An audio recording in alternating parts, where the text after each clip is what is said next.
Claus tuta Quesnel. Stakjes Tla-o-qui-aht De Ewas Ukla, Utsahni Hotwilth Nukmis. I come from Hopitzit, and it's one of the oldest villages on Vancouver Island, and it's right there. And our people have lived in this lands here for a long, long time. But anyways, a few years ago, about 4 or 5 years ago or so, we had some representatives from Imperial Metals come over to our office, and they had this suitcase or this briefcase or something, and one of these guys opened this up and pulled out this great big piece of a gold nugget and set it on the table and said, we're here to talk about mining up there in Quenelle Creek. They want to mine for gold. And he said, it's clean. So, whoa.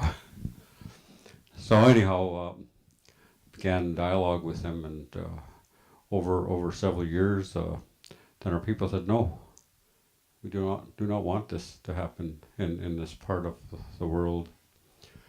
So this is still going on. Our people are still saying no, but the misery of forest or mining, they're still insisting that we had no interest in that place, but we do, and have always had interest in it. But so that all that began prior to the Mount Polley spill, which we'll see a bit of tonight. And at this time, I'd really like to say to Bonny and Dan and Clayoquot Action, thank you very much, and all the other people that work along with them. And also to the lady who has did a bit of filming up there, who's in Natanis, and I'm very honored to come here and see this with you tonight. Okay, well, we're just going to roll right into this here.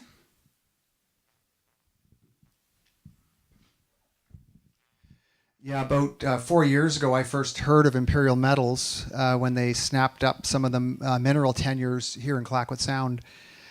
We've been talking to people about Imperial Metals and what they would like to do here for 4 years. Most people have never heard of Imperial Metals, of course, until this summer.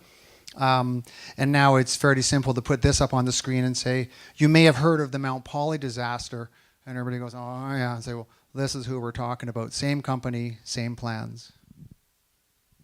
This map here just shows some of their so-called properties in British Columbia. So the yellow ones are working mines. So Mount Polley is right up near Williams Lake in the central interior. The Huckleberry Mine, this is in northern Seismic Territory. The Huckleberry Mine is right near Smithers in Wet'suwet'en Territory. Imperial Metals has been working very hard to open the Redick Creek mine. It's very near completion. It is in the Stikine River watershed in Tailings First Nations territory. Some of the Tahltan, the Kablona keepers, have been blockading and trying to stop Imperial since the Mount Polley disaster, trying to stop Imperial from completing the Redick Creek mine. The other one of interest is down here. It's called Redick Creek, and that is in southern Seismic territory in Nisconleth territory. And that is what we would probably know better as the headwaters of the Adams River, one of the biggest sockeye runs in the world. And Imperial Metals wants to put a mine at the headwaters of the Adams River. And then, of course, down here in Clayoquot Sound, there's the Catface proposal, as well as that's in Eyewitness territory, and then in Tla-o-qui-aht territory, as Joe mentioned, the Fandora gold mine. And this is an aerial shot of the Mount Polley mine. And, you know, one thing that struck me once I went up to Mount Polley is there is no more Mount Polley. The mountain is actually gone, but we all still refer to the mountain. And that really hit home when I went up there and realized that the mountain was gone and what that could mean for the mountains here, like Catface, that they want to mine. This is a satellite image of the Mount Polley mine post-spill. This large body of water here is Quenelle Lake, and the active mine is up in the top left corner. And this is what is often referred to as a tailings pond. But we've been really urged to stop using that term tailings pond, because a pond is a place that's full of life. You know, you think of fish and birds and frogs and dragonflies. These are what are known in the industry as tailings storage facilities, and it's where they put all the toxins that are left over from the mining process. So to associate them with the pond is really misleading, and I've been very careful since Mount Polley to use the term tailings storage facility. On August the 4th, this dam that was holding back all these toxins burst, and the toxins came down, and a lot of them ended up in this lake here, Polley Lake. And then the bulk of it ended up coming down what was called Hazeltine Creek. It was about 2 meters wide. I call it New Hazeltine Creek. And it came down and flooded right into Quenelle Lake. The toxins are now, there's 3 meters on the bottom of Quenelle Lake. There's a plume floating about 30 meters underwater, and a lot of that is getting stirred up with the cooling of the water temperature. And so some of the plume is going this way and some of the plume is going that way. A lot of the toxins have already left the lake and have gone down the Quesnel River towards the Fraser River and downstream from there. The scale of this disaster is really hard to comprehend, but it is the biggest environmental disaster in British Columbia history. This photo was taken the night of our last Clayoquot Sound of Freedom show here in Tofino with Chitapi, Catface Mountain in the background. So the morning after our last show of the summer, we hit the road and headed up towards Mount Polley. And it's a bit of a drive. It's about a 14-hour drive from Tofino, so it took us a couple of days to get up there. And where we were headed was up to a witness camp and sacred fire that was set up at the gates of the Mount Polley mine. Basically, the camp was just set up right on the roadside by a group of Shewepnik women, with Kanahus Manuel being very much in the forefront of leading these women. The night we arrived, there was a feast going on with an invitation that went out far and wide. There was about 100 people who attended that from all over the place, including from Clayoquot Sound. Yeah, this is Yelmer Weinstab and his brother Timmy.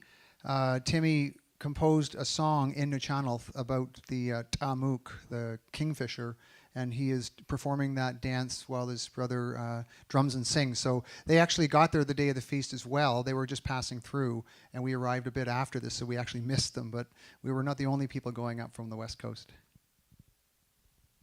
So we ended up spending 4 days at the camp and spent many hours around the sacred fire speaking with people. And the camp became a real focal point for locals from Lake Leave, people from Williams Lake, people working at the mine. So it was a really good place to have conversation with people and learn about what was happening. And it was a really important place for people to meet and share their concerns. And there was a tremendous amount of grief and sadness as well around what had happened. And I think it was really important for people to come together. So one of the things we did while we were in the area was we wanted to hike in and see what had happened at Polley Lake and at Hazeltine Creek. This area was all a restricted area, so the hike into Polley Lake took us about, I think, 2 hours, and the hike into Hazeltine Creek took about 2.5 hours, just one way. So here we are heading on into Polley Lake. And this was our first glimpse of the dam that burst. We actually never saw the breach itself. But just to give you a sense of scale, that truck there is about 3 stories high.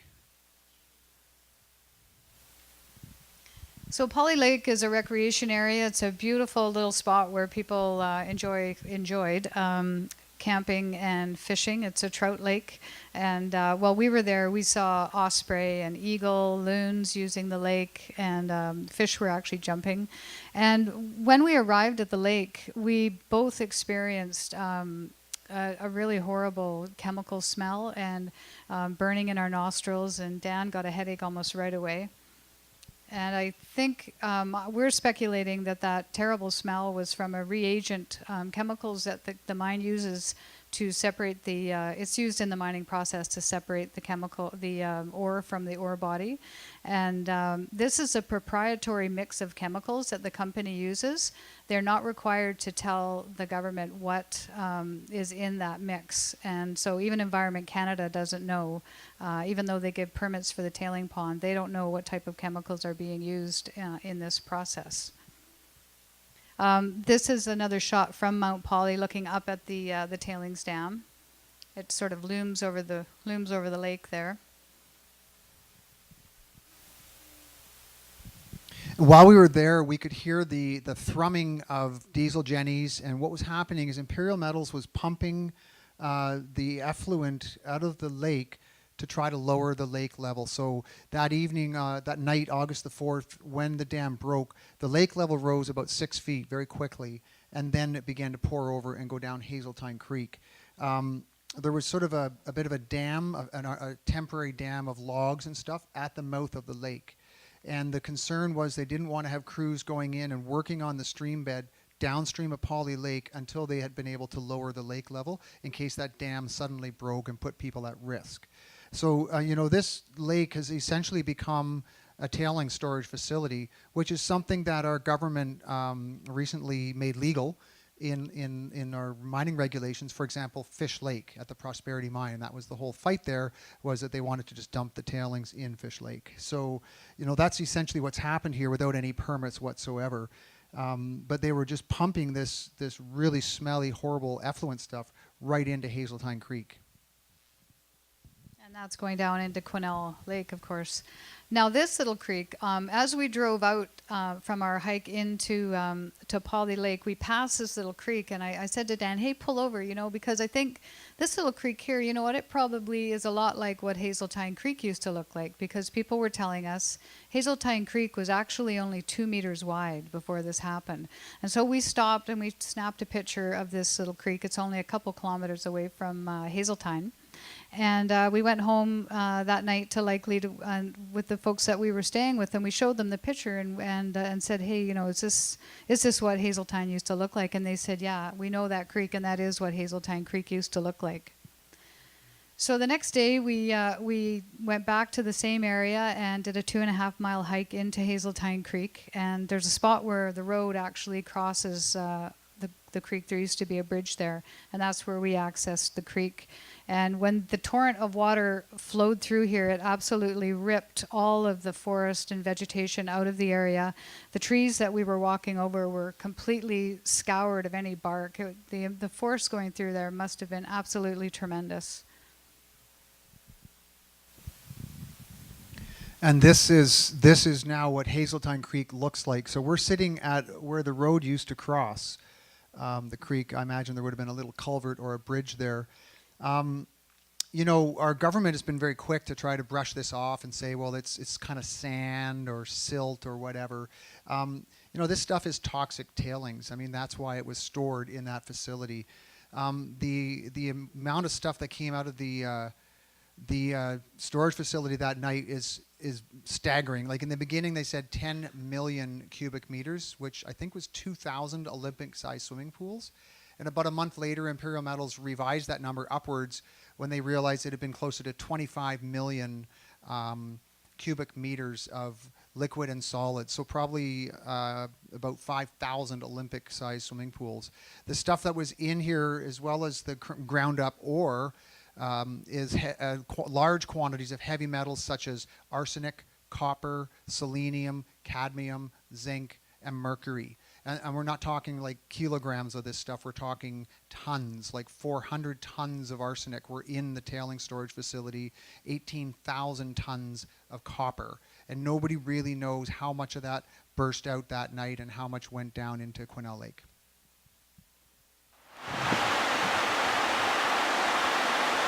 This is just to give you a sense of the scale of it. So we're looking upstream here, and basically it's scoured out and blew out the entire creek and then left behind all this silt. So there's like a canyon here that's about 10 meters deep flowing through these tailings.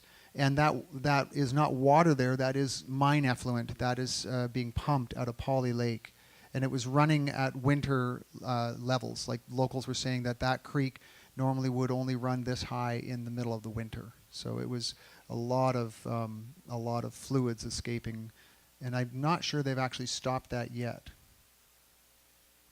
It's really hard to describe the devastation, and I just really would not want to see this happen in Clayoquot Sound.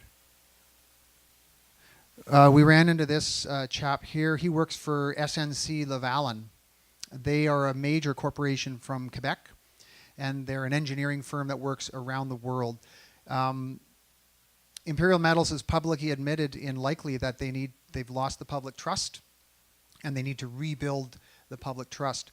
It's interesting that the company they chose to do the cleanup, SNC-Lavalin, has similar problems.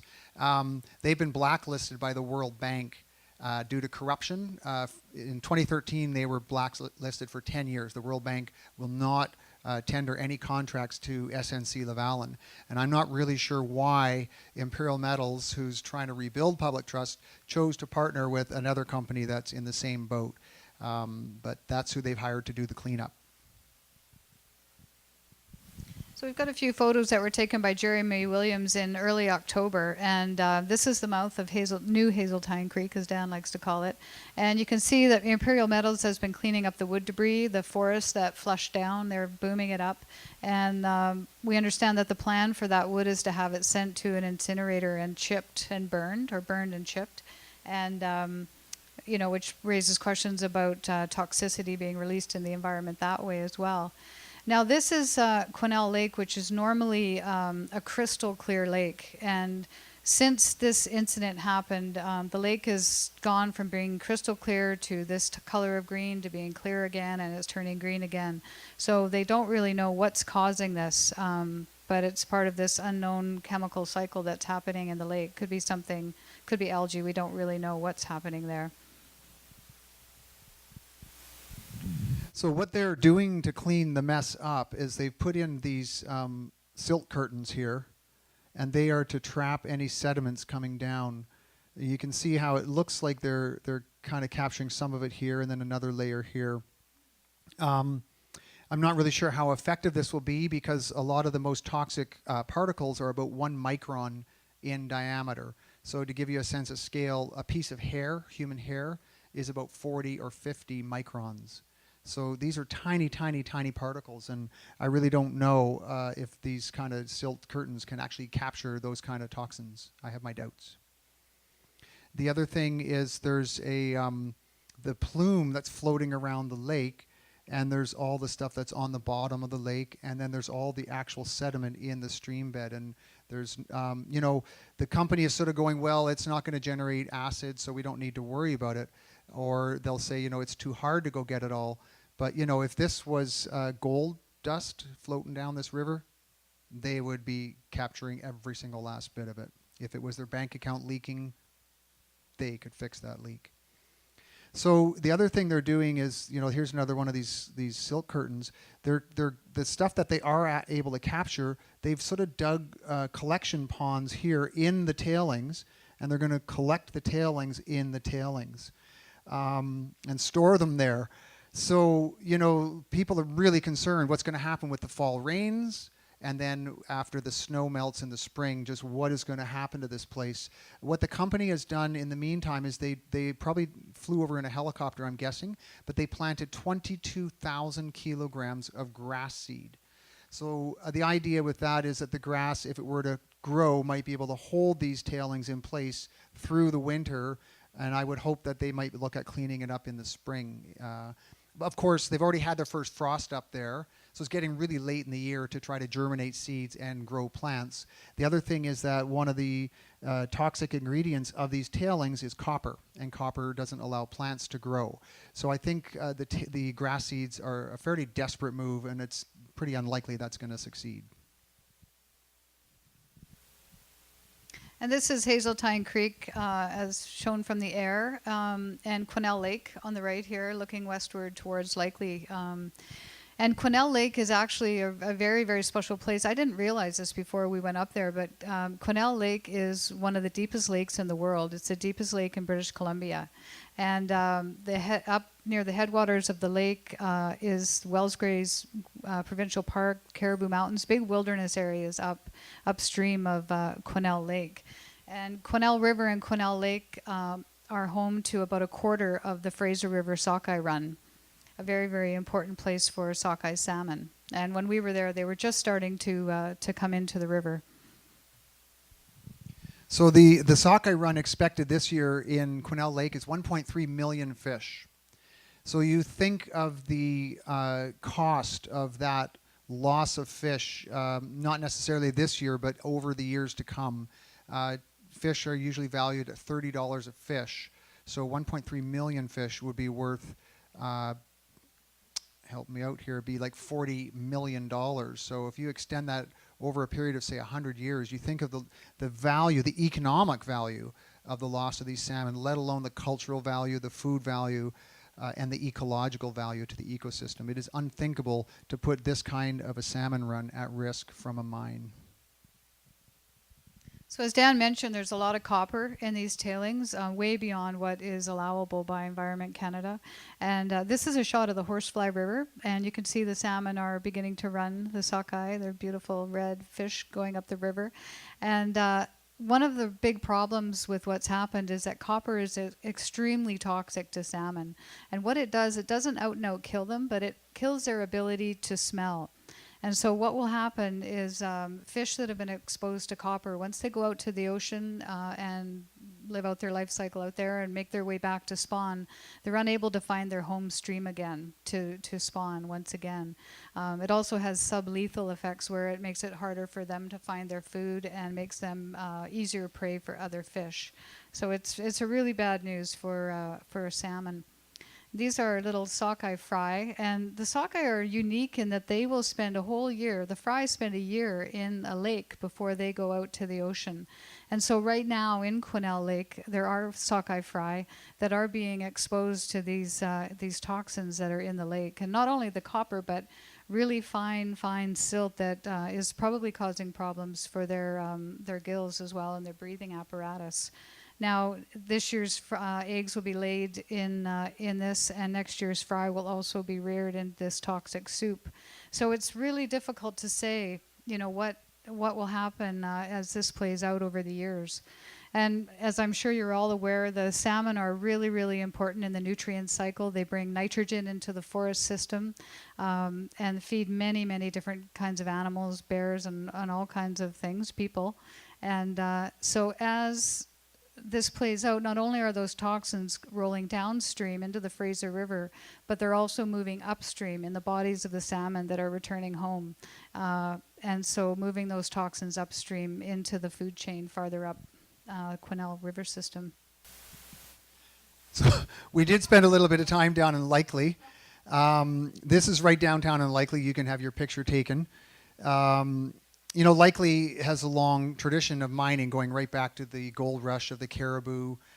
There were some mines, built about 100 years ago, but nothing on the scale of a Mount Polley type of operation, a full-scale industrial operation.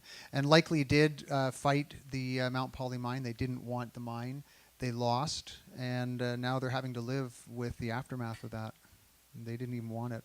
There's real problems with water in Likely. And what happened very quickly after the disaster, the British Columbia government came out and said, oh no, the water's fine, you can go ahead and drink it. And then a week later, oh, sorry, no, actually it's not that fine, you shouldn't drink it. And then again a week later they said, no, it's fine, you should be fine as long as it's not murky. And then a week later the lake turned green. So, they've been giving really mixed messages to the people. This sign was up when we were there. At that point, they were sending people up to another mine, the Spanish Mountain Gold Mine, a smaller mine right near Likely. And then it was determined that water had arsenic in it. So then they said, okay, no, don't drink that water. So the people of Likely and downstream have just been left on their own. There's the company comes in once a week to have a meeting, but they've stopped even having a format where you can ask questions, and they just have an open house to disperse people around the room so everybody can't hear what the questions are and what the answers are.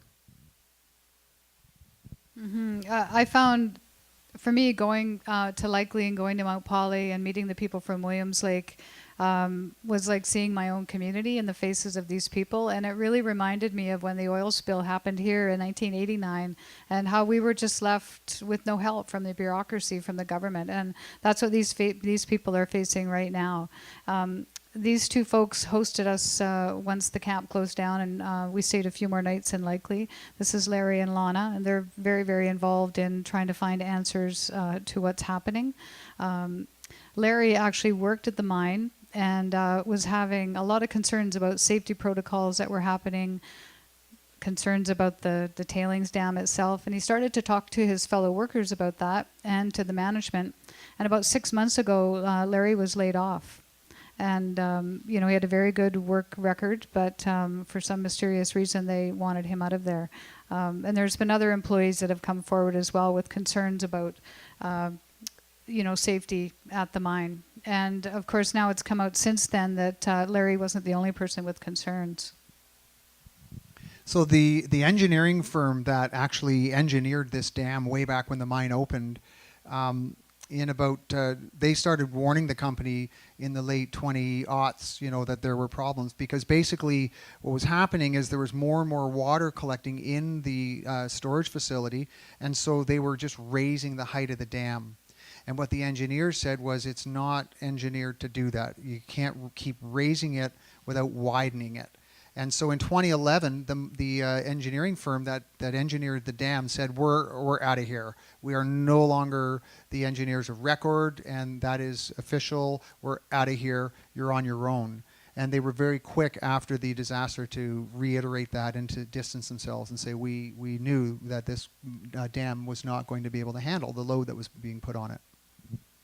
And I think these are the people that ultimately are going to have to bear the responsibility. Our premier, the Minister of Mines, Bill Bennett, these are the people that are responsible for protecting. They're issuing permits to these corporations, and they are ultimately responsible for protecting the environment and protecting the citizens from the activities of these corporations. There's no doubt what Imperial Metals has done is wrong, and they definitely should be penalized.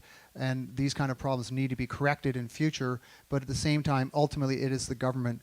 You look at the cleanup, you start thinking, well, who's going to pay for this cleanup, if it's even possible? Imperial Metals Insurance will cover $1.5 million of the cleanup. And the estimates for the cost of cleanup range between $50 million and $500 million. So, where's that extra money going to come from? It's unknown at this time. Imperial Metals is saying, well, we're going to have to open another mine in order to pay for the cleanup. So they're saying, you got to let us open the Redick Creek mine.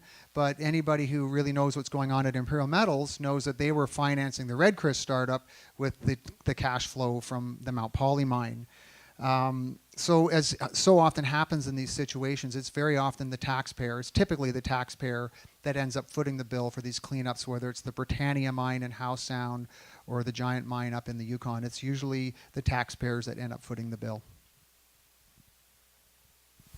So as I'm sure you're all very well aware, here in Clayoquot Sound, Imperial Metals is interested in two what they call properties, one on Shatapi in a Hazeltine territory, the Cat-Face Mine property, and then in Tla-o-qui-aht territory, what they call the Fandora property, which is in the Tranquil Tribal Park. And the Cat-Face property is just right across from, like 3 kilometers away from the village of Ahousaht. And this is the plan as it stands right now for Cat-Face. And the plans for Cat-Face Mountain, the last plan that we've seen, are shockingly similar to what they did at Mount Polley. So they're talking about mountaintop removal, so there would no longer be a Cat-Face Mountain. This yellow line is where they want to build an earthen dam, and then this would be the tailings storage facility. So if that dam were to breach, it would either go into the Cyper River, which is a salmon-bearing stream, or it possibly could come out the backside through Peneedle or White Pine Cove, right across from where Natanis and her family live. The big difference between here and Mount Polley is a couple of things. One of them is the amount of rain we get. We just get so much rain on the coast, which makes it much more likely that the tailings pond would fill up very quickly or overflow, which has been known to happen. But the real big one is the seismic activity, the fact that we live in an earthquake zone. And so the chances of a dam like that breaking are much, much greater here on the coast than they are up in the interior.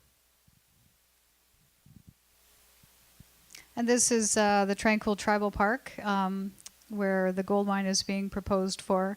And, you know, I have to say I am so stoked that Tla-o-qui-aht has declared a moratorium on any mining activity within their traditional territories. I think this is a really incredibly visionary and amazing thing. You know, a lot of people have said to me that, oh, well, I guess your job is over now as an environmentalist because, you know, this is going to finish Imperial Metals, or mining itself will be finished in British Columbia. But I think that's probably not the case. I think that even if Imperial Metals doesn't survive this disaster as a company, that some other company will come for the metals in Clayoquot Sound, because metals are becoming so rare globally. So I just really think we need to, as Joe said, respect our water, respect our salmon, and work together as communities to create a livable future here, and decide whether the trade-off is worth it to have some jobs in the short term, 50 years or so, and take these kind of risks with such an incredible area as Clayoquot Sound. So I think with that, we're going to turn it over to Natanis. Thanks.